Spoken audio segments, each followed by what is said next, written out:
Newsflash is brought to you by Franco Trading Enterprise. Still, fun papa fee.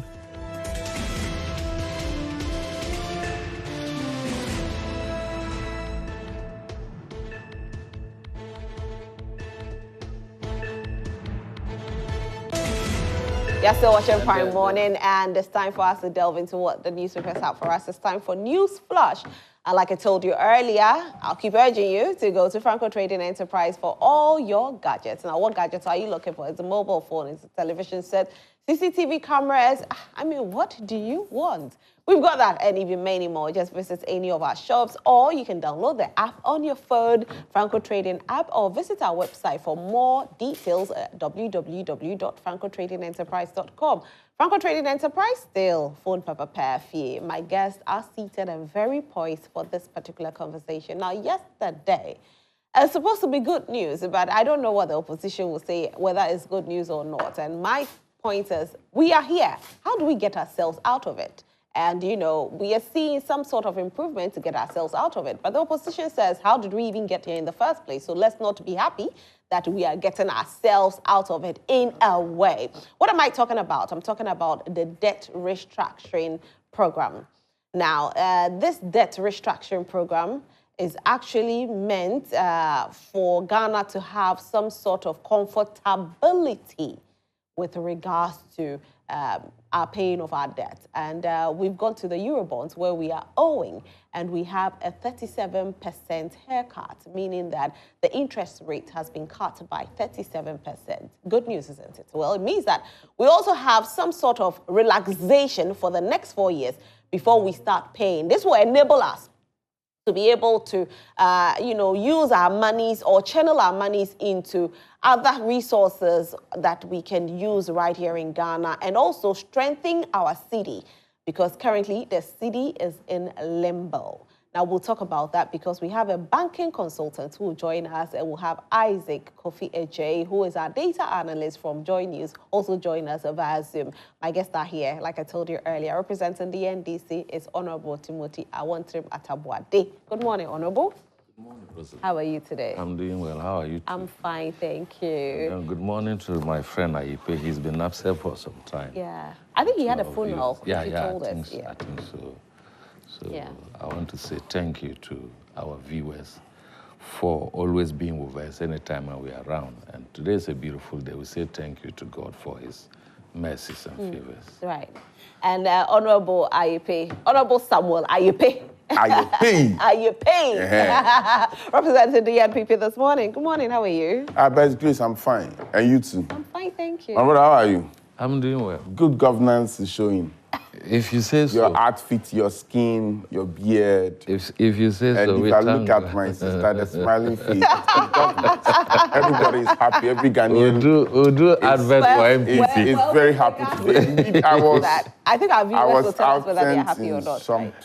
It costs us to be like this. I lost two of my family members, my grand aunt and my direct aunt. The grand aunt had been buried, and my aunt will be buried on the 6th of July. Wow. Ayusiano is just a 45-minute drive from Accra. On the 6th, you are coming to. No, I'll be there. I will. Yes. I will remind me. You have to be there. I'll be there. Yes. And then, interestingly, I'll be at home this weekend. Okay. Also attending to a very important family funeral. I must necessarily be there. So yes. God willing, by Thursday or Friday, I should embark on the journey home. But certainly notify me. Saturday this week. Yeah. I'm inviting you. Yes. To be there. I have to be there. I have to be there. That's great. Anyway, so let me quickly read what the newspapers have for us, and then we can delve into our topic for this morning. But like I told you earlier, we'll try as much as possible to speak the layman English for our viewers to understand. So you might have heard of, haircut, and you are thinking the haircut is just like the domestic debt exchange program. It's not like that. It's different. this might come with some positivity. Yesterday, I heard somebody saying that, hey, another haircut, my money is going to go. No, it's not like that. We are going to speak layman English for you at home to understand what this whole debt exchange program is. This is not a domestic one, but rather this is the external one. So we talk about the Eurobonds and also the countries that we are owing. So we are going to talk about all of that. Isaac will be joining us via Zoom to break it down for us to understand it very, very well. Let me quickly read what the newspapers have for us. And don't forget that this segment is brought to you by Franco Trading Enterprise. Now go to Franco Trading Enterprise for all your gadgets. Mobile phones, television sets, CCTV cameras, and even many more. They have all of that for you. So make sure that you visit the shops, or you can actually check us out on our website, www.francotradingenterprise.com. Franco Trading Enterprise, still phone papa fee. So let me read the newspaper. So I'll start with the very first one, which is the New Finder newspaper. The New Finder newspaper. And it reads, $15 billion saved and deferred paves the way for resumption of stalled projects. And like I said, we are going to be able to resume all our stalled projects. So if it's road projects that have been stalled, if it's the food program that has been stalled, whatever has been stalled, now it's going to start all over again. And it's also going to strengthen our city. So we'll talk about how our city will be strengthened with this new restructure. Claims Jinapo granted mining license to foreigners falls. Only 4% of SDGs on track for Africa by 2030. This is coming from Special Advisor. Government raised 3.6 billion Ghana cedis, weakens further. And economic recovery on course, President says so. The Ghanaian Times newspaper is the next newspaper that I'm taking. The Ghanaian Times newspaper. And it reads, 2024 elections don't endorse presidential candidates. Clergy admonished. And so I think I've seen a few clergymen, endorsing some candidates and all of that.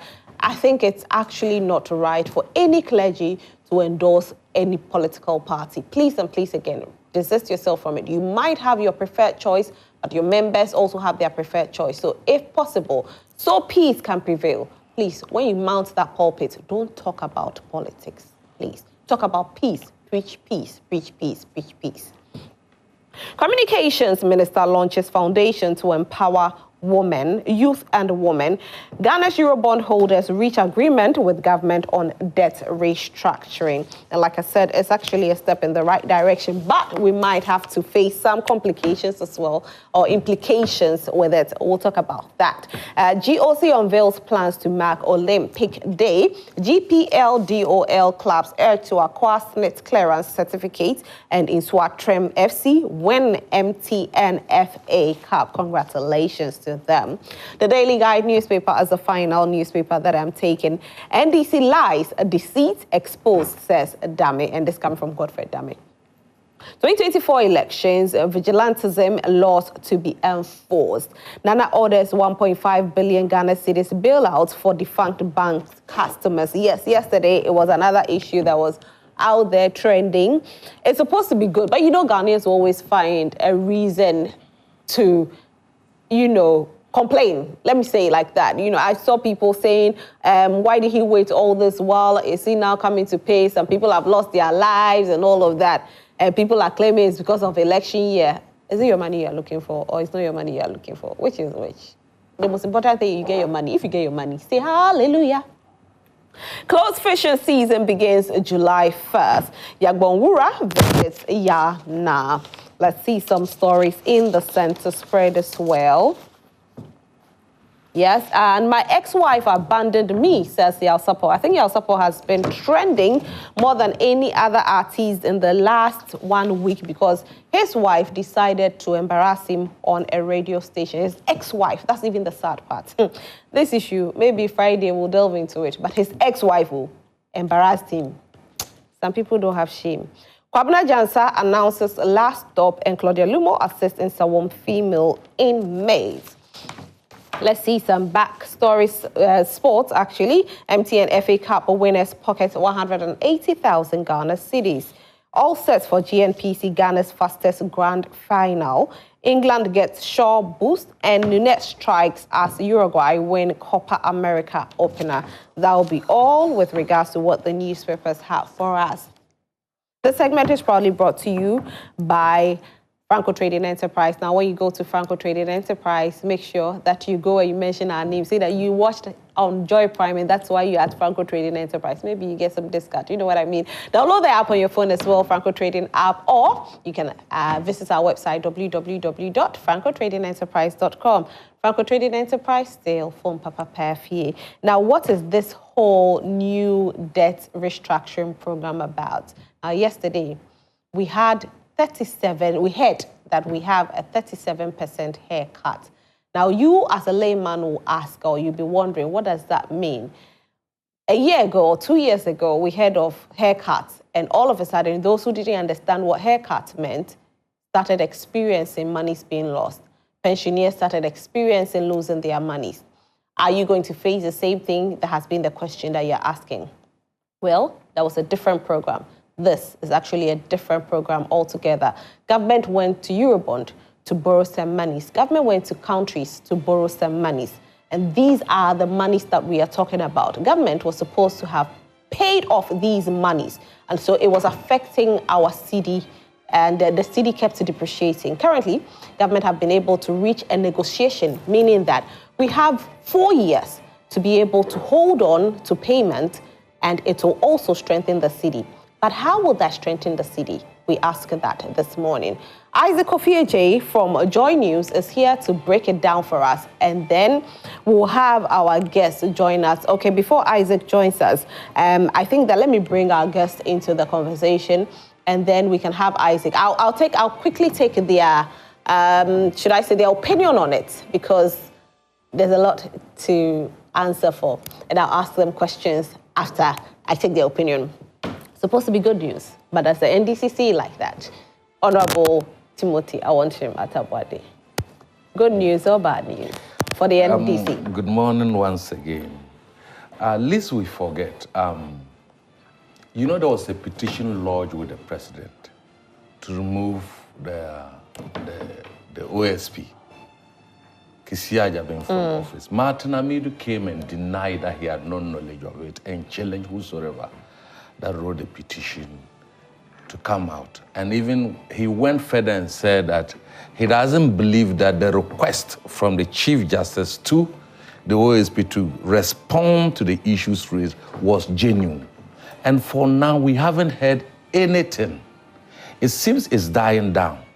You see, if indeed Martin Amidu did not utter the letter, and the president was pushed to sign a fake letter and transmit same to the Chief Justice, who acted on it with the speed of lightning, something might have gone wrong. And I said that, look, we should not allow the thing to go on like that.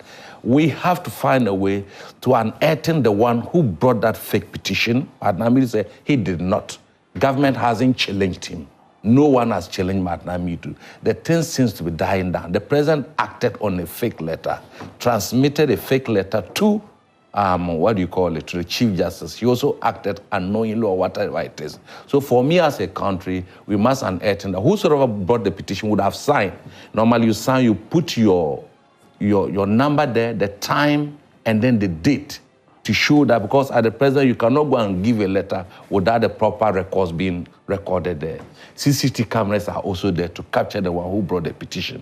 So I am calling on government. It's a serious matter. People should not joke with that. All right. For asking the president to. But going back to the issue of the debt, when you read, I think one of the papers, it said that deferred Ghana, we have saved some and deferred some of the people. Obviously, they are not going to forgive us all these things. But the question we keep asking is, did it come a little too late? We have an option, or is there anything we could do? No. Remember, we have been on this debt restructuring. We're able to do it domestically because we have control of our domestic investors. But external investors said no, they will not allow us to come and dictate to them how they should do the haircut. And it was incumbent on the IMF conditionalities and the monies that were to be released to us. So the IMF in itself were waiting for this agreement to be reached, such a way that they will have a way to release our, I think, second tranche of $600 million to be brought. Now the issue, how did we get there? What did we use the 13 billion that we borrowed? Even 15 if you go better. And we have said time and again on this platform and on several platforms that we got here because we did not use the money for investment. If we had invested into projects that could pay themselves off, I believe, sincerely believe that we wouldn't have gotten to where we are. And we are all taking the brunt of the pain and the suffering. Workers are suffering. Our traders and so on are suffering because of the volatile nature of our city. The instability. Today, as we talk today, the exchange rate is almost 16 Ghana cedis and so on, which does not inure to the benefit of business people. And when you are talking about the economy, you are talking about real people who are engaged in all sorts of manners to eke an income. You look at people who sell bread, people who do petty trading. And as we talked this morning, the statistical survey tells us that over 7 million people, 7.4 million people have fallen into poverty due to the extreme and excruciating pain that we are going through. Jobs have been lost, people's savings have been lost, people have died. I am believing and thinking that what we are going to say, remember that it's postponed, is deferred. What we are going to say, we should use that money judiciously and invest them into proper capital investment that will yield revenue and be able to withstand the fronts and smiles of the economy. For the NDC, this is not good news. No, that's what I'm saying, that the savings that we have made, it's good news because whatever policy that will bring respite to the people of this country, to the 32 million people of this country, is good. So the government has done well then? Certainly, they went through a lot of excruciating negotiating period before they went. But they've done well. But why did they do well? Who sent us there? But they have done well. Once we are there, how do you celebrate bankruptcy and mediocrity? No, how do you celebrate that? You are saying that they've done well. I'm saying that for looking at where we No, you cannot punish me. You can't send me to prison. You can't send me to prison. Come and give me pardon and tell me that you've done well. First of all, how did I go to the prison?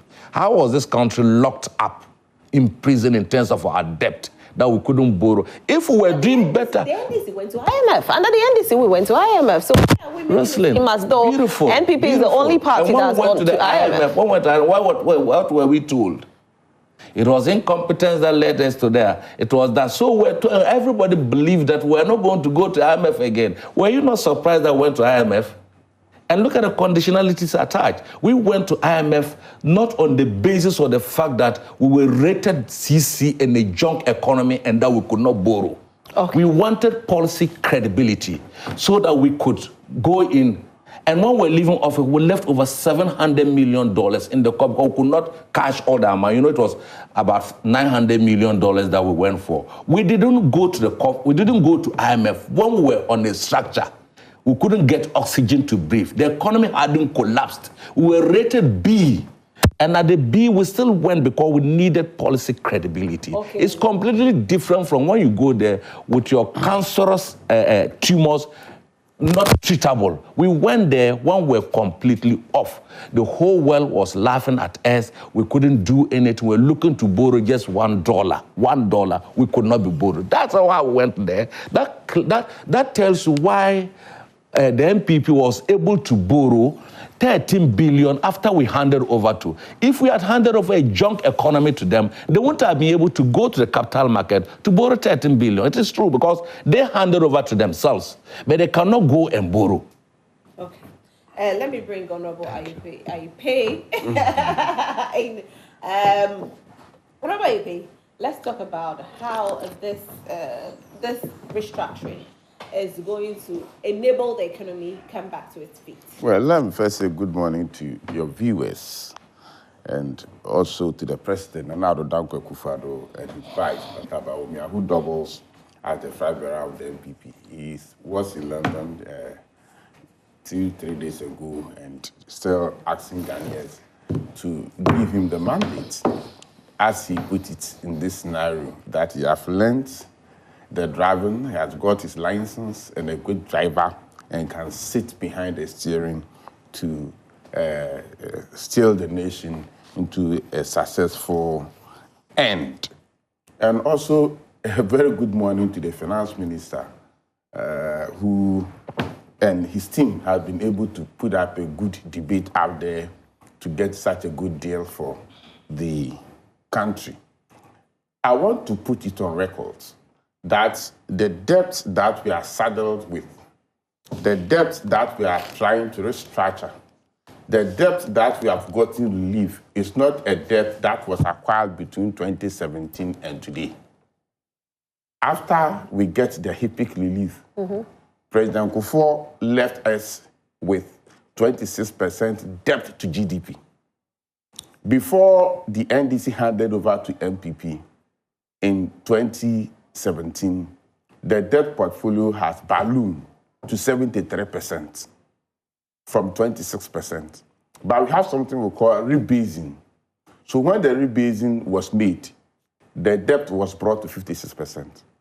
So if you use before rebasing, you subtract 26% from 73%, and the mathematics is there for you to see.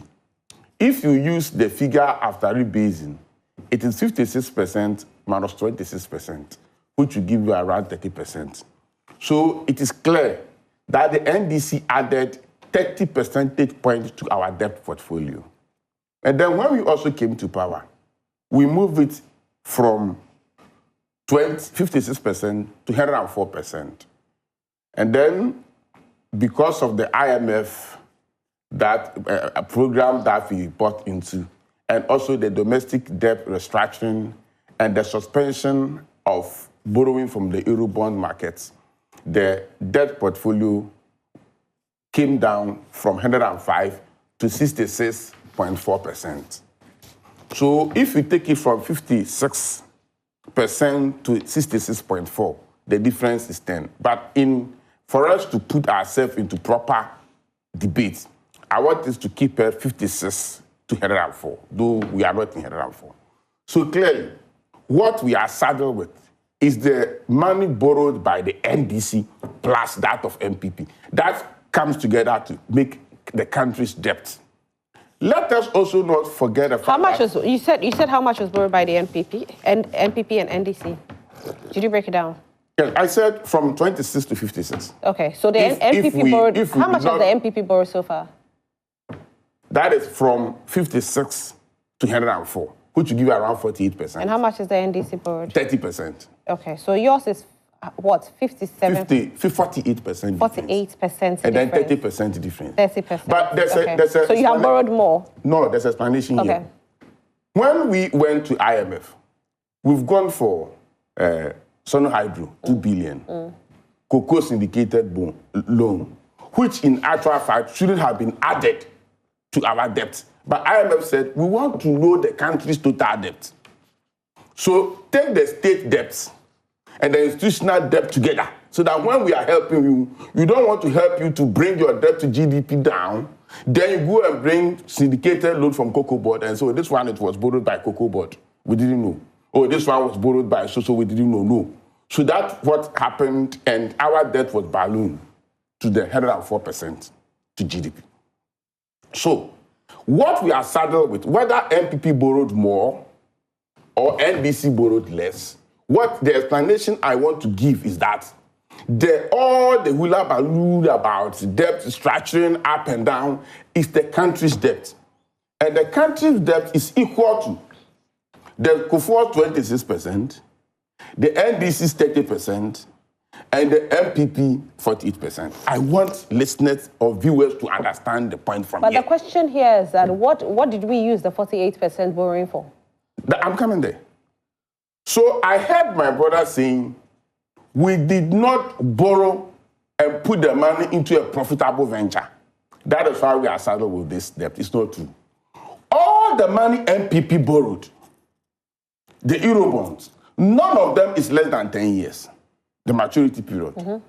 So what we are saddled with is the 30% plus the Kufuor's 26% that are due for payment. ours, whether big or small, is not due for payment. The 48% is not due for payment. It is none of the money that we borrowed. It's due now. Okay. So you also be due when 2026, 2020? Upward. Okay. I want him to understand that if they put what they borrowed into a profitable venture, we should have gotten that profit to pay what they borrowed, and it's due now. So when we are painting a picture to Ghanaians, as if they borrowed and put it into a profitable venture, so where is the money? If indeed they put it into a profitable venture, where is the money? Okay, but let me ask the NPP. 48%, where's your money? What did you put it in? Look at a lot of construction that is going on. The road construction that's going on. Just mention a few, please, Honorable. Oh, it doesn't matter, just mention them. Have you traveled to Nzam quite recently? There's construction going on. It's part of the money. It's a woman. Okay. Have you seen Dome to Brekuso to Kitase? Construction is going on. The expansion of Kasua to Winneba and beyond is going on. The way that expansion is, I'm just telling you what is closer to us that people can see. Look at the interchange. They say, oh, we started it, whatever it is. That loan has been added to that of Ghana, NPP loan, because it is our time that disbursement started. But Honorable, you've mentioned roads. What else? What other things that the money gets channeled into? We have Agenda 111. And Agenda 111, we still haven't seen it is going on in various stages. And I'm telling you, 46 to 50 of them are near completion. We keep hearing that. But yes, we never so you see them. Okay. Go to every senior high school, every existing senior high school in this country. There have been expansion, infrastructure expansion. When we started the free senior high school, enrollment went high. So there was a need for us to go for a loan. So we used our get fund as a collateral, going for a loan of about 600 to about 1.5 billion. Came in tranches. The first tranche came before I left Parliament, and he was there when the $600 million came. So if you go to every senior high school, there's an expansion. I don't know whether you have family members who are attending senior high school. They'll come and tell you that whether it is a classroom block, it is a library, it is a dormitory, it is an auditorium, construction going on every senior high school that you see, including establishment of the new senior high school, including the upgrading of the U blocks that were built by Mahama into boarding schools. Okay. Dormitories have been built in some of these schools. Okay. Last time I heard the vice president. So we haven't really built any major hospital yet, have we? I'm just asking a question. Do you describe a district hospital as a major hospital? I asked the question. We have. Okay. And also, so how many district hospitals have we built? See, there's one thing I don't understand the NDC. When you build a hospital and you say it is phase 1, and we come to complete the phase 2, he said we still give the credit for you. Yes, we give the credit to you. Then why do you want to add the phase 2 cost? The borrowing of the phase 2 to our debt, the debt that we have. But who borrowed it? Just because we borrowed it. Okay, so if you borrowed it, then why do you want to give it to another the first airport, the phase 2 was added. We used part of that money, part of the money we borrowed. Go to Tamale. Phase 2 and phase 3 are all going on in Tamale International Airport. Okay, so talking about that, I'll have to come back to you, Honorable. Look at the road infrastructure we have built across this country. We'll talk about that. We'll delve into it because we ought to see and we ought to feel. But Honorable has told us that there's an Insarom Road, there's a Domi Road, there's a Kasua, there's a Dowena. He's spoken about, Agenda 111 yet to be completed, although we're told that Agenda 111 will be commissioned at the beginning of the year, which we didn't see. Actually, last year, we didn't see it yet, but we've been told that about 40-something is near completion. And I believe that once we've been told that it will be commissioned, it will definitely be commissioned. And don't forget, please join us via so I want you to bring him. When we say money, we borrowed money, it's not only for infrastructure. Right. Human resource, building of human resource for this country is key. Great. So the amount of money that had been sunk into free senior high school for an enrollment of increase of about 1.5 million school children is something that needs to be That's true, though. That's true. Anyway, so Isaac Kofi Ajay is joining us via Zoom. Good morning, Isaac. Even if it is one city. Good morning, Rosalind. How are you today?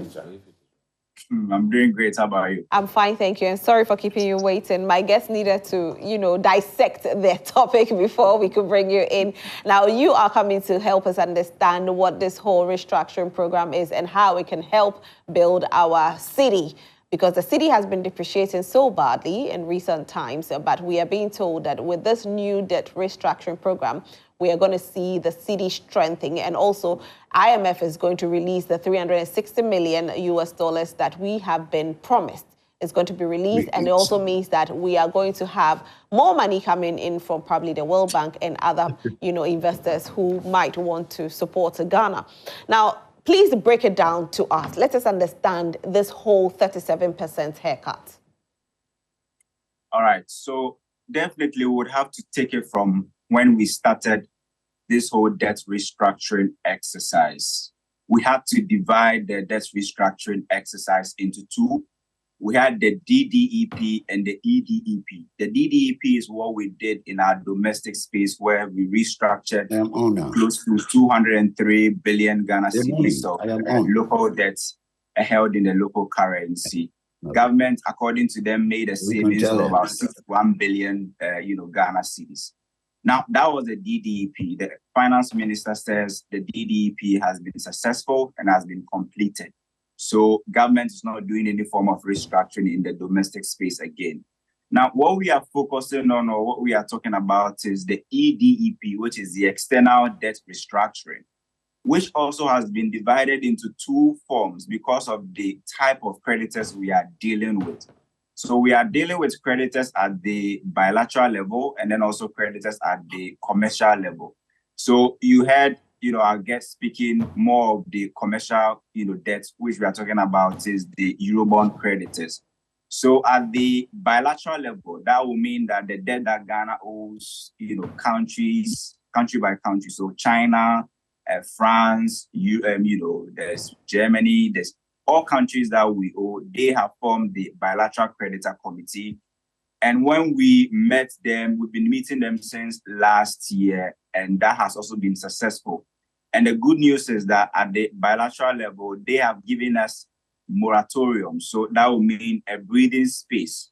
So what it means is that the $5.4 billion that we owe the bilateral creditors, we are not going to get haircut on them. In essence, it means that they are not going to reduce the debt portfolio, neither are they going to reduce the interest. But what they have given us is that they've given us a free space for about 4 years that, look, get some water, drink, so that you cool down, and in the next 4 years, you start repaying. But when you start repaying, if you are owing me 50 cedis, you pay the same 50 cedis. If the interest is 10%, you pay the same 10%. So that is moratorium, so a breathing space for a period of time.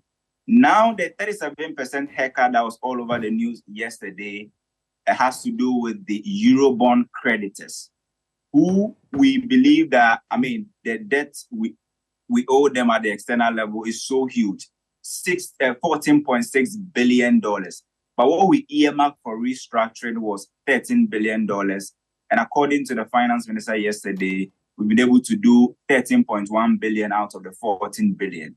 So these are the people that we were asking them to, suffer haircut. In essence, we're asking them to cut a portion of what we owe them so that it will become smaller for us to be able to pay. And if the interest that we're paying, what they call the coupons on these loans, if they are too high, on the average, they are between 8 to 10%. We've asked them to reduce to 5%. This was our proposal. Our proposal was for a haircut between 20 to 40%. But what we are learning yesterday is that after government negotiations, they've been able to secure a haircut of 37%. Which is supposed to be good news, right? That is within the range that we set for ourselves. Is this good news, Kofi? Kofi, is this good news for us? Yes. So that 37% will mean that per the statement that the steering committee put out yesterday, They are saying that government is going to have access to $4.7 billion, and then they're also going to create a breathing space, or what they call the cash flow of $4.4 billion under the IMF program. It means from next year, or from this year up until 2026, they are going to cut a portion of their debt and make sure that government of Ghana has additional money of $4.4 billion to invest in critical areas like health. If you walk all over the country, we've seen road projects that have stalled, and these inflows will help us to complete them. Okay, but so Kofi, please, the monies that we are expecting is 4 points. We are not expecting. Yeah, the savings that we are expecting. The savings we are expecting.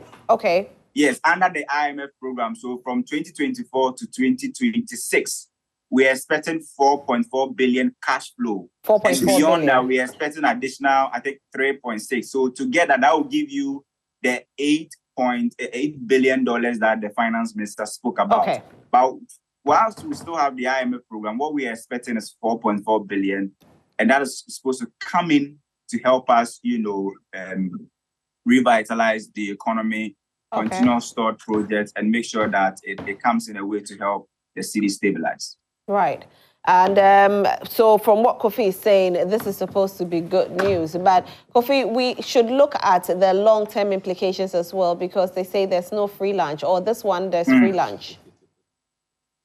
Absolutely, there's no free lunch. If somebody is giving you something for free, you should know that in the long term, there are, strings attached. The strings attached is that in the long run, this will have a negative impact on Ghana, because when we go back to the Eurobond market, the international capital market, to go and borrow again, they will place high risk on almost all the, the monies that we'll be looking for. It's not that Ghana cannot go back to the Eurobond market now, but if we go right now, we are not going to pay coupon rates or interest rates as low as 8 to 10%. They can even access to pay 24%, which on a dollar debt is so high. So the bad news is that because you've done restructuring, when you go back to the market again, of which we are hoping to go back very soon, you are not going to enjoy the 8%, the 8 to 9% you used to enjoy. The interest rate is going to be relatively higher.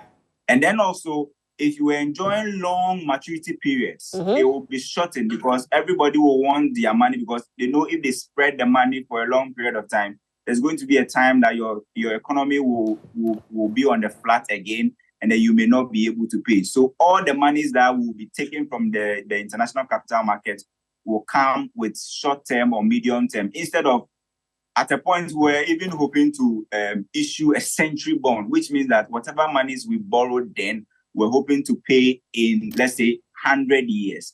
We've done 40 years, we've done 25 years, which is good. But the current restructuring will put spokes in some of these things we've done. And when we go back to the market again, they'll place high risk on us, and it will be so difficult to borrow at relatively low interest rates. Right. Now, Kofi, help me understand this. Now, the NDC is saying that it's the MPP that has taken us to this level. And the MPP is also saying that the payments that is being done is not payment on the loans that they have actually gone for, but rather the loans that the NDC and the NPP under His Excellency Kufuor went for. How true is this? Of course, I mean, if you look at the Eurobond space, which has become the bone of contention, definitely the NPP borrowed more than the NDC in terms of the shared numbers. But we are not just talking about amortization payments. We are talking about interest payments. So whether you are going to pay that loan in the next 40 years, 20 years, or 100 years, at every 6 months, you need to pay interest. And that's our headache. It's not the amortization. As for the amortization, it takes a long time for us to pay. Is the interest that has become problematic. The interest, which we estimate that every year... Honorable, let him land. He's on Zoom. Please, let him land. No, wait. He's talking as if the interest you are paying is only interest on MPP Euro. That's what he said. That's not what he said. No, but that's what he said. From the onset, he did say that it is the monies that the MPP... And I've been writing them down. On Eurobond that has already been taken by... That's what he said. No, that is not the fact. what he's saying is that, please, when I asked, the question I asked him was to clarify what you said. And he said, asked that question. I never said the principal. No. I said we are paying. And you know, Eurobond can take 30, 27 years, 30, 40, and so on. But when we say 40% Eurobond, you are paying the interest. It's the principal that you have to pay in that 40 years. So what I said, I meant the interest we are paying is interest on the money, MPP, Kufuor, NDC, and what we are. But he agrees to it. He did agree, Honorable. He did agree. He said, we are not paying principal, but nobody's talking about principal. No, but he's talking. No. Anyway, no. I never said you are not paying principal. What I'm saying is that the problem is not the principal payment. The headache for Ghana is interest payment, which is estimated to be between $2 to $3 billion every year on external debt and loans. You are right. It's not just interest under MPP. It's interest even, before after HIPIC, where we are paying interest on loans taken by after HIPIC, and then also loans taken under the NDC administration. Okay. But definitely, if you go for a bond and the maturity period is very long, trust me, maybe Dr. Etienne will speak about it. The longer your maturity period, the higher the amount of interest you pay at the end of the loan. So I am not saying that you're not paying amortization. All I'm saying is that the headache for the country right now is interest payments. Yes. If you go into our current budget, the 2024 budget, interest payments on loans for both domestic and commercial is the biggest line item, followed by compensation of employees. So the headache is not the amortization, but is the interest. But you're right that we are paying interest on both loans taken by the NDC administration and the MPP. Let me bring Dr. Richmond Etuahine, who is a banking consultant, in this conversation. Hello, good morning, Doc.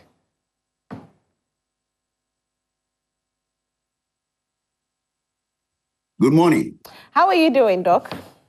By the grace of God, I'm doing fairly well. Fantastic, and thank you so much for joining us this morning. Whenever we talk about debt restructuring, we'll have both political parties trying to play the blame game. One will say, oh, it's your fault. The other will say it's your fault. But we are hearing that this is supposed to be good news for our country. But then there are some implications as well. Now, let's talk about even when the opposition, if the opposition should come to power, what are the implications on the opposition? Thank you very much. And good morning to your cherished viewers and listeners. I mean, if you hear these two parties talking about, what they have forgotten is that it is people's life which are being traded off just like that. We borrowed for consumption. We don't borrow for serious investment. I overheard somebody's talking about hospitals and what have you. And roads being constructed here and there. This debt that we were talking about, it is for the future generation that we are crippling it. I'm telling you. Because, you see, it is easy to play the blame games. Because in this country, that is how the politics is always being played. But let us be more realistic. Because I don't think the fathers of this nation left us in such a situation. And we have never, ever been in this situation before.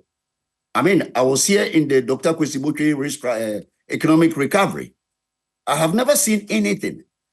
My sister, we are getting closer. Let me tell all these politicians who don't want to. Do you know the trajectory we are going on? Please tell us. We are going on the Argentina and Greek trajectory, where every 4 years you have to go to IMF for restructuring. I can't predict. The simple put is that the borrowing that you took, have you actually invested in cash cows that will pay it back in 10 or 20 years? That is what we are talking about.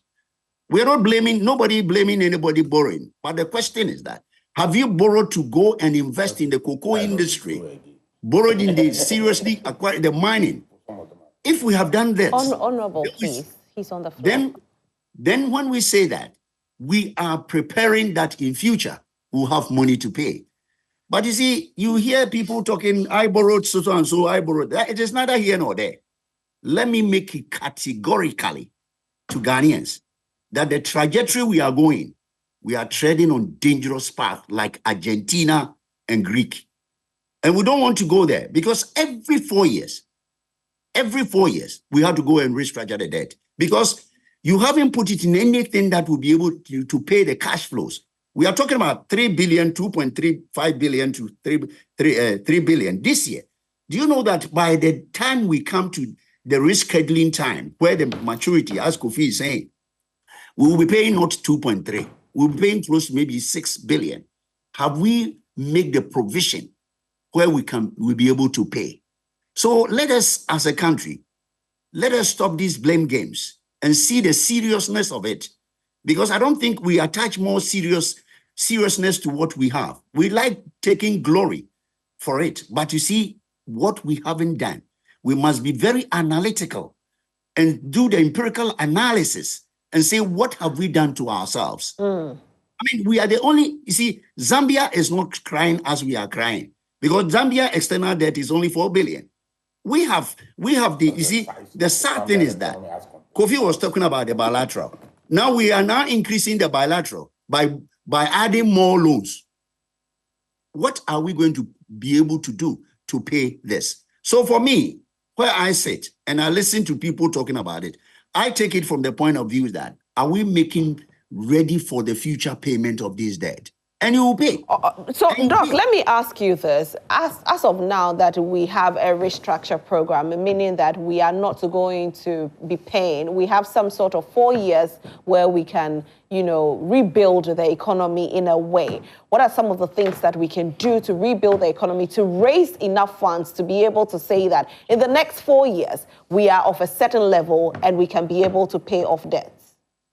You see, thank you very much. You've asked a very, very relevant question.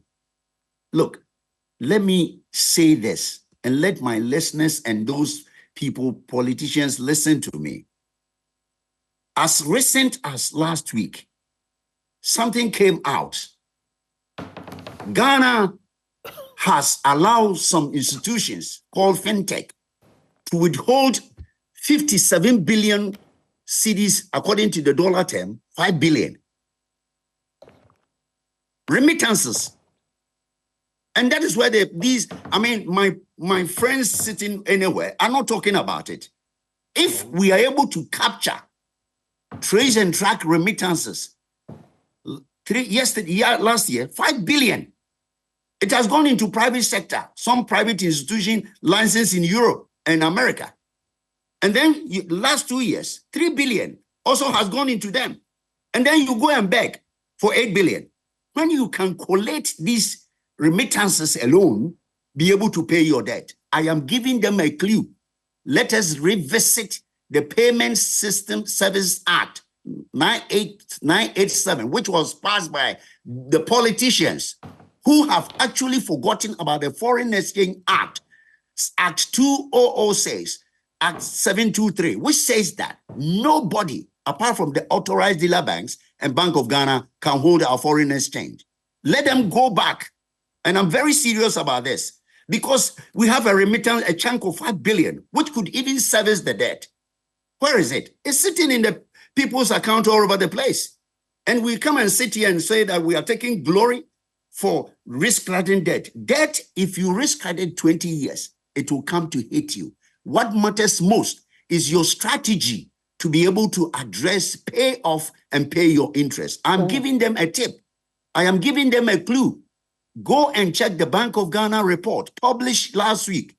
FinTech companies licensed outside this jurisdiction are holding 57 billion cedis, equivalent of 5 billion in their foreign account. I mean, what sort of country is that? Wow. What sort of country is that? I plead with the politicians sitting down there. They must get down to work and see how the damage they are doing to the economy. 8 billion for 2 years, 2022 and 2023.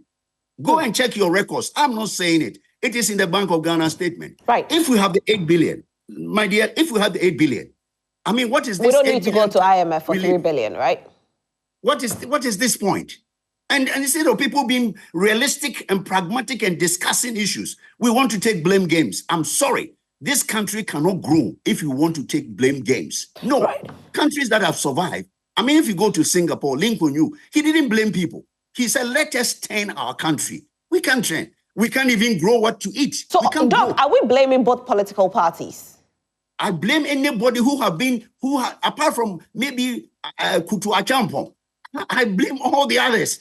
Because you see, we haven't made any concrete effort to diversify the Gadgetsburg economy. Right. We Now, haven't. Doc, let me find out from you. We are hearing that, you know, the city has been depreciating for a while now, and we are hearing that this restructuring program is going to help strengthen the city. How is it going to happen?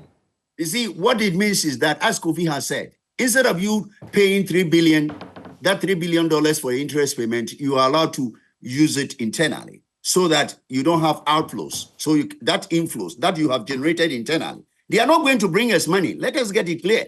It is not like HIPIC. They will bring you them. They are saying that the debt you own to us, the interest you're not able to pay, we are asking you to hold on.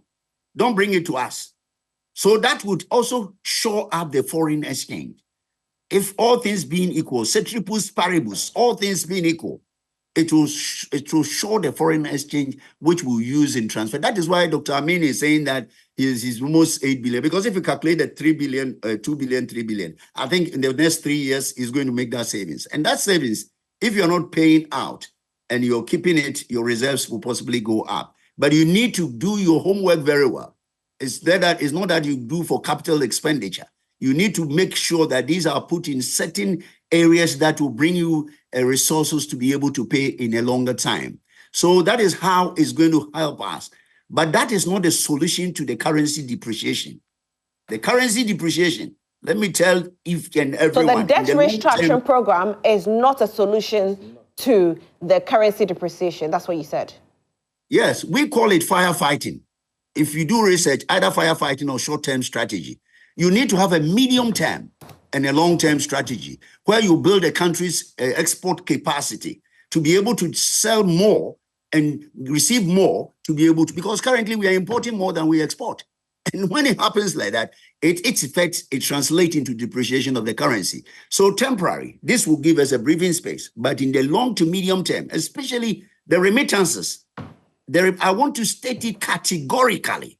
And I want to tell the politicians, including the Speaker of Parliament, they need to revisit the Payment Services and Systems Act that has mandated some institutions to take 5 billion within 1 year. Doc, when we talk about the long term, what is the long term? What's the duration for the long term? Because we are talking about the long term should be about 5 to 10 years. Because if you want to do economic diversification, especially our Greek-based economy, it's not going to take a year or two.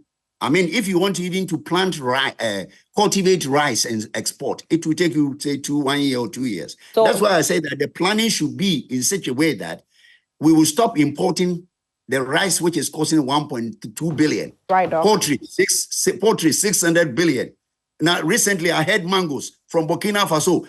How on earth would a country in a God-given resources, rainforest belt, import from Sahelian country tomatoes and onion? Anyway, and when we talk about politics, please spare us. Let us be very serious and tackle our issues. And by the strong of the mindset, the mind that we have resources, we have human beings. Let us take it out of the politics and say that we have a challenge. Right. And let us find the challenge. Thank you so much, Doc, for joining us. We are very grateful. Dr. Etuahene is a banking consultant, and today he has broken things down for us to understand that the debt restructuring program could be an immediate shocker, but long term, we could actually face some kind of implications on it. I know Honorable Aipe, being a finance person, is very ready to respond to that. I'm not a finance person. It's I'm a mechanical engineer by profession. But don't forget, I've been in Parliament for 12 years. And I've attended series of workshops. My colleague here can tell you, if you go to Parliament for 4 years, you can be equated to somebody who has done masters for 1 year or 2 years in maybe economy. Because every time the budget is released, you go to workshops. You understand it better. You go and train abroad.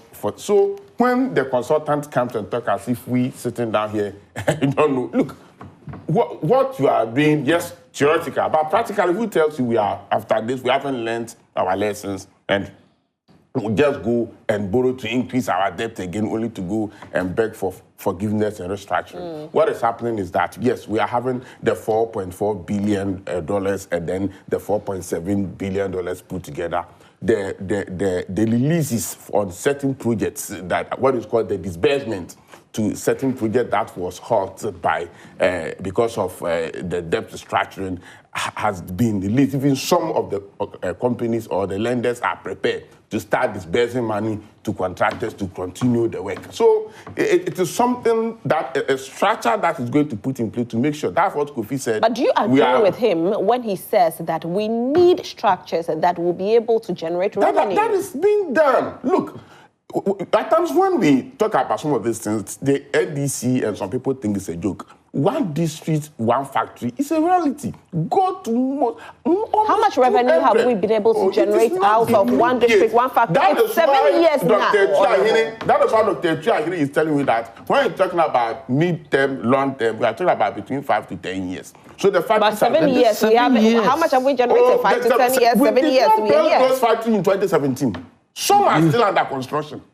Some are still under construction. Some are under operation. Some haven't started operation at all. Some have been completed. We need raw material to start with. You see, that issue of importing from Sahara regions like Burkina Faso, like Togo, like Côte d'Ivoire, neighboring countries, must be properly debated. Look, America imports food.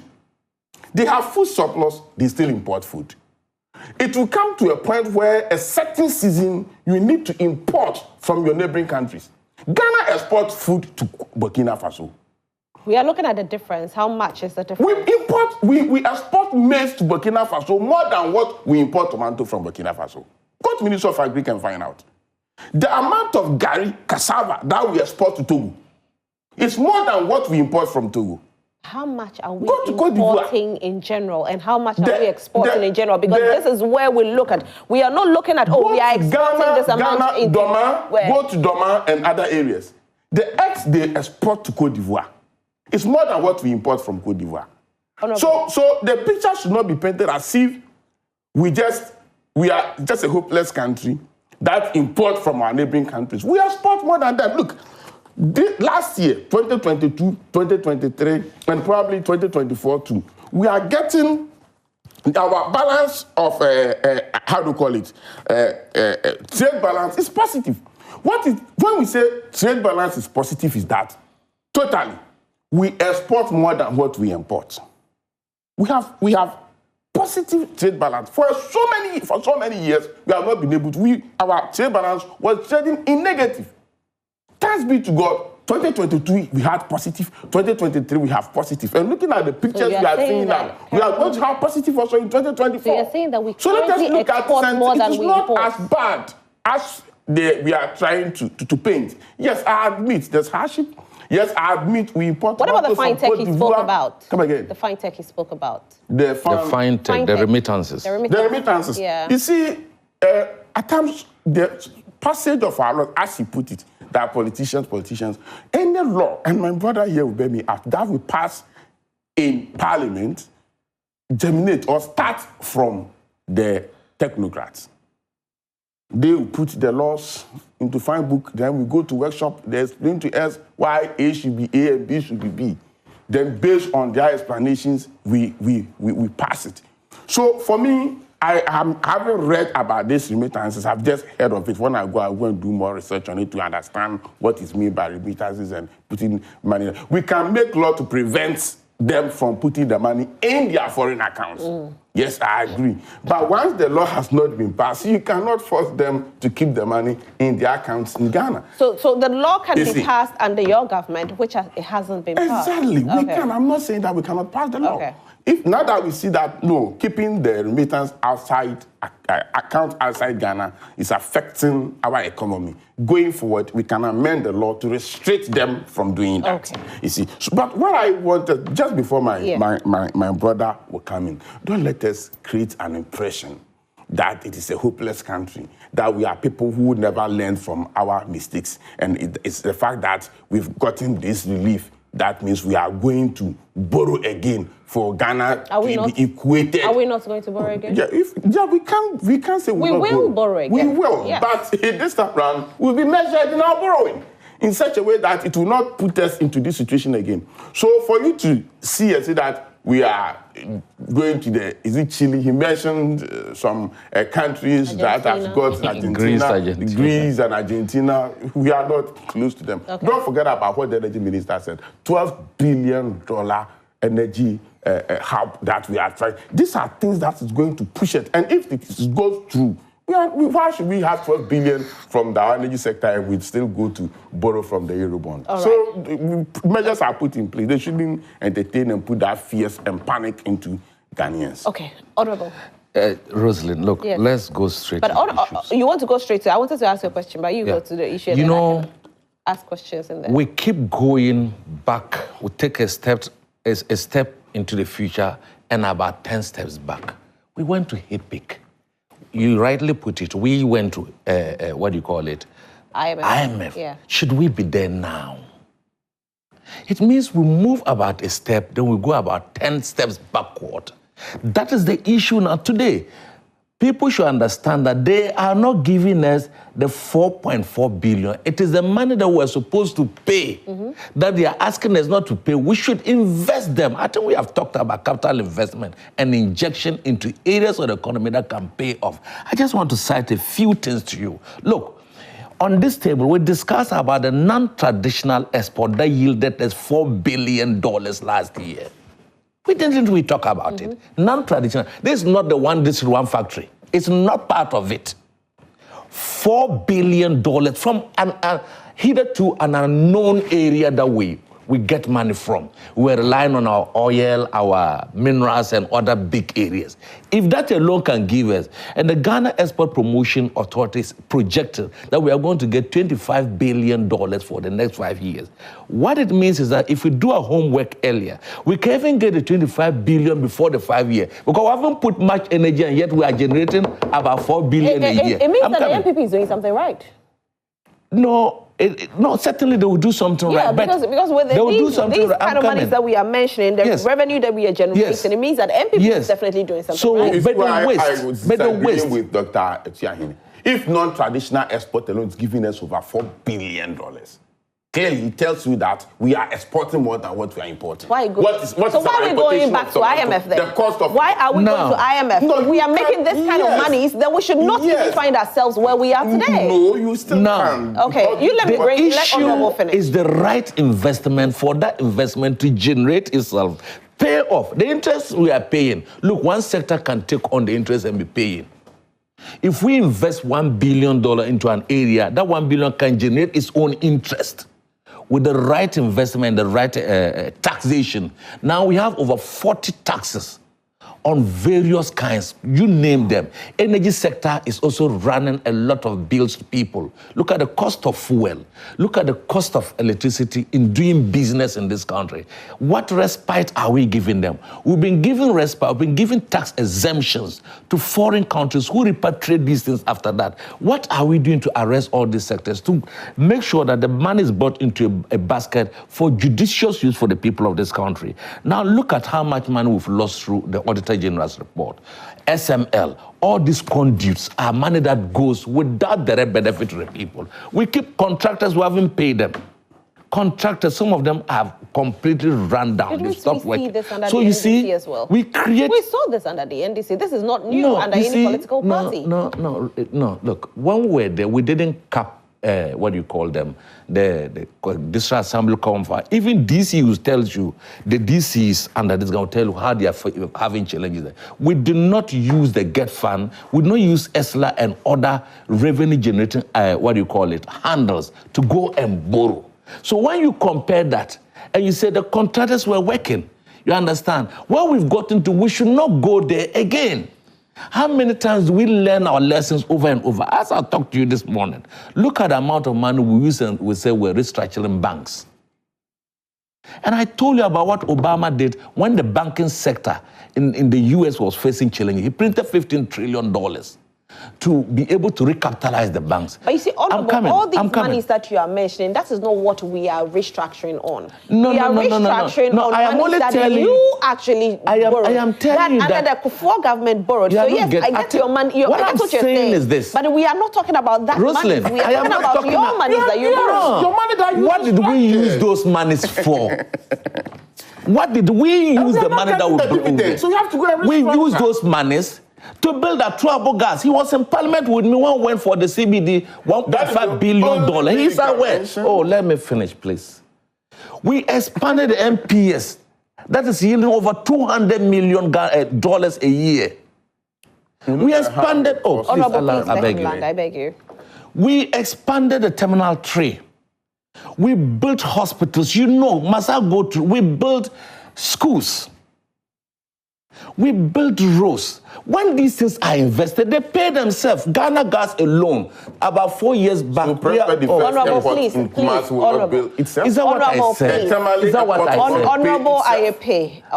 Is that what I said? That is what you are saying. Please, let him land. Please. So all this were put in for us to be able to benefit from the loans. And look, we all sit here, even domestically, if you borrow to build a house, your family won't pay. But if you borrow to go and marry or spend it on useless things, your family will complain.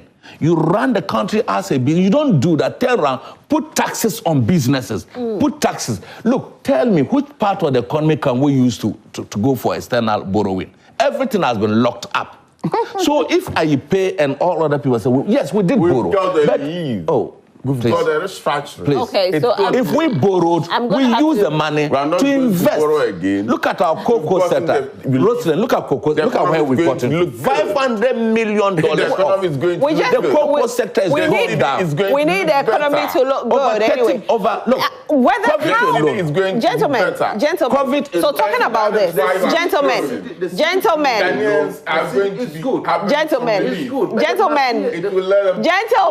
please. Please, that is why gentlemen, please. He's the one. Thank you, Honorable IEP. I'm pleading with you, please. You've been distracting, Honorable. Please. No, but I just need. Why? It will get. No, but Honorable IEP, please. When you're on the floor and you're speaking, Honorable, I want you to also kept quiet. No, but you haven't. Except that you raise issues. No. You have your time. You have your time. No, Honorable. You have your time to speak. Don't expect me to ask. I will ask at the right time, Honorable. Honorable IEP. In Kumasi is not going to pay himself. Honorable IEP. I would expect you to ask him. Honorable if IEP. the Tamale Airport is not going to pay himself. Honorable IEP. What are the terminal three that Agenda 111 hospitals are not going to pay for themselves? Should we mute your microphone? I wanted to ask him. Please, Honorable. Please, let's experience some depth from here. I need to read messages, please, Honorable IEP. Please, let's read some messages coming in. 1.5 billion Ghana cedis to release to victims of banking sector cleanup. No? Where is the money coming from and why now? We can't get money to clear the containers locked up at the port, but we get money to release to victims of banking sector cleanup. I want to tell this government that their way of vote buying has failed. This from Ablade Efie Kumazongo. Gentlemen, when I'm reading the messages, please and please again, I want some silence. Thank you very much. Good morning to you. One of the key measures to prevent corruption is to establish strong ethical standards and codes of conduct for public officials. These standards should outline the expected behavior of government employees and set clear guidelines on issues such as conflict of interest, gifts and favors, and transparency in decision-making processes. By holding public officials to high ethical standards, the likelihood of corrupt practices occurring can be significantly reduced. Aaron Bebako Kokomisa. Good morning to everyone. The police brutality in Keita is becoming too much in Keita. Some of the police officers in Keita, their behavior looks ugly. Acting inexperienced in our country, a police officer, Osabute Jeremiah, beat a young man to death in Keita. Philip Abochi from Keita. Philip will definitely investigate it for you, okay? Good morning, host. We have poor managers of the economic... What's that? Economic unemployment.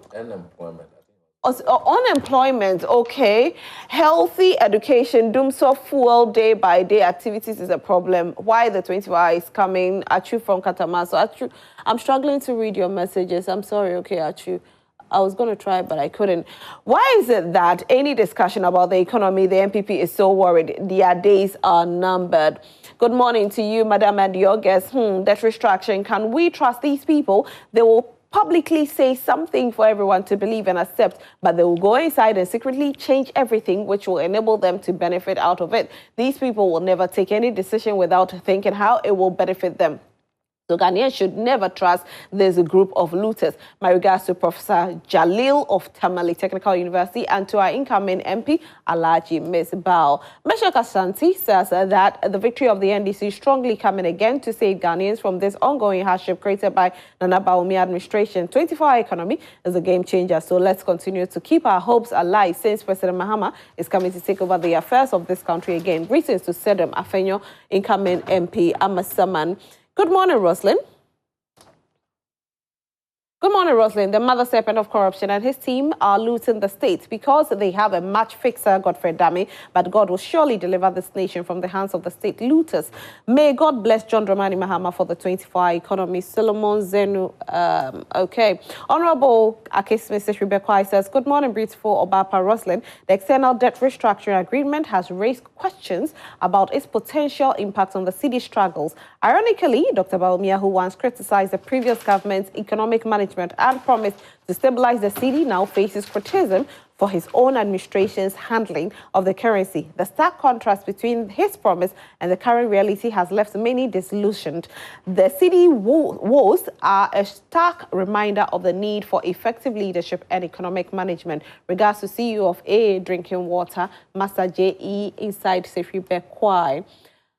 Mensa Majid from Bechem, Toronto. My regards to Honorable Charles Akwesi Esiedu, incoming MP for Tano South. The good deals that the finance minister said he has made is only reflecting in his pockets. They should go to the market and ask the price of goods and stop deceiving themselves. Ghanaians are going to vote based on their current condition and not lies and sugar-coated words. Seriously, Ghanaians can't afford 2 square meal of meal in a day, and yet MPP communicators keep on pretending as if everything is right in the direction.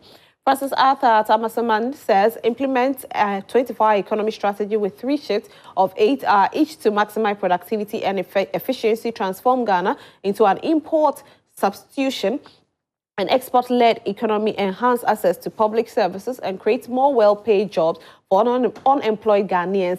This 24-hour operation of ports and harbors will enable efficient and timely heading of cargo vessels and other port activities, supporting global trade and economic growth. Greetings to incoming President John Dramani Mahama and incoming MP Sedem Afenyo Amasaman. Good morning. Please tell the NPP man that Nanado and Baumia Timothy have failed Ghanaians. Full stop. Kubila inside Tamale. Tell the NPP man. Okay. Al-Hassan Cisse Zenu from Zenu Central says the most wasteful government ever in the history of Ghana is Nana Akufo-Addo Baumia-led NPP. They are sloganeering and publish people with empty brains. When the NDC was borrowing and building gas plant Terminal 3, creating funds and putting monies in them to pay future debt and building regional hospitals and airports, the NPP borrow for consumption and don't reserve anything for these monies to be paid. Roslyn, I tell you, those who died before Akufo-Addo's government are lucky. As at the end of 2024, every Ghanaian alive needs to be given a certificate of survival. Honorable Siba Al-Hassan. Honorable Siba, you a certificate of what? Good morning. Please tell the NPP man he's not telling lies. He's speaking what it is. No, any expansion in my constituency, SHS, Pru West, under this MPP term. Well, he's saying that there's not any expansion in the secondary school. Honorable IPP. Good morning, Rosie. The Winneba Cape Coast Takrade Elobo Road is not a Ghana's government project. It's an international construction work undertaken by ECOWAS nations. Rosie, did you see how difficult Honorable IPP was suffering to tell Ghanaians what they have done with their over 600 million Ghana cedi loan? MPP never again. Ghanaians are going to vote against them. Everything had gone wrong. Kofi Abuaje Medina. Alhaji Hamza Pig Farm says, good morning, Roslyn. Please tell the NPP to stop celebrating bankruptcy. The NPP man in your studio is just talking English. He should come with me to Malamata Markets and see things for himself. They should stop insulting our intelligence and credit us with the little respect we deserve in this country. Hardships of Ghanaians have moved from bad to worse. they always think Ghanaians don't have minds to think for themselves. Madam, we are where we are today simply because of the arrogant posture of functionaries and communicators of the NPP party. Madam, to your information, monies used for the Agenda 111 was monies left in the sinking fund by President Mahama. He just lied to your listeners. These guys cannot be trusted. They are full of scammers. The future of this country under this wicked, super incompetent government led by President Fadu and Dr. Bawumia is pregnant and hopeless. Are you aware NAPCO trainees haven't been paid for 9 months now after they have rendered their services to this nation, but monies were found to pay teachers, trainees and nursing trainees for political gains. These people always feel that they know it all, but know nothing. God have mercy. I have a lot of messages, but unfortunately, what we'll have to do is we'll read it during the What's Trending segment. So let me take your final opinions on what we've discussed and we can go. Now, it's just one question that I'm asking the two of you. How is this restructuring going to strengthen the city? Honorable IP, I start with you. Before, let me take this. We have just about a minute. So. Yeah, so even if I explain this one, when we say Trans-ECOWAS route, when it lies in your country, you go and look for money and construct. ECOWAS will not bring money and say, Ghanaian, we are doing Trans-ECOWAS route, so the route that lies in Ghana should be constructed by Togo or Burkina Faso or Mali. No. So the person who sent the message should understand the funding of this Trans-ECOWAS route. You see, yes, looking at it, when we are, with the monies that we are supposed to, when we say we are paying debt, what happens is that the money, the revenue that we have are in cedis. The money you collect from port, wherever, are all in cedis. It comes into the consolidated fund. Then when it is due for payment of this international debt or the bonds, what happens is that you have to go and change the Cedi and get dollar to pay your debtors. So we don't pay with Cedi. So now that we are not going to pay, the pressure on which government ought to go and change the dollar, the Cedi to get dollar to pay is going to reach. At the same time, the Cedi that we're supposed to change to get a dollar will also be retained in the country. So definitely the economy is going to be so the Cedi is going to strengthen because of that. Okay, so unfortunately, end by saying that the issue that, oh, you borrow for consumption. When you build, how to call it, the Tamale Phase 2, you are not consuming the money. Okay. When you are building roads, you are not consuming. When you are building international airports, we are not. When we are building landing sites in 11 coastal communities in this country, thank you very much. The Cedi is a temporal, it's a knee-jerk action because, like he said, we are not going to pay. So there won't be pressure on you to. It's just like you've borrowed, and then the bank staff are putting pressure on you to pay. Now they'll say that, we are not going to put pressure, we are going to restructure your loan to pay it in 2 years. So you have that freedom to be able to use the amount of money that you were supposed to pay and use them for other investment. But for the long-term solution is the capital investment and investing seriously in agribusiness. When we do that and then we reduce the quantum of imports, we have to invest where we can do what we call external export or export drive. The export drive is what is going to ensure that the city is strengthened for a long time. Unfortunately, they had all the opportunity. They've borrowed more than any government under this. They had so much money under the 2 oil fields we gave, ESLA, the sinking fund, the infrastructure fund, and all these monies are being squandered without no investment. So for me, the only thing we can do, the only thing we can do is to kick this government out of power. So that's all time will permit us for this segment, and it's probably brought to you by Franco Trading Enterprise. Please go to Franco Trading Enterprise for your gadgets. Gentlemen, please, I need to thank my sponsors. Thank you very much. So Franco Trading Enterprise has got all the necessary gadgets for you. Just go to them and get your gadget. Download the app on your phone, Franco Trading app, or you can visit our website, www.francotradingenterprise.com. Franco Trading Enterprise, still phone papa.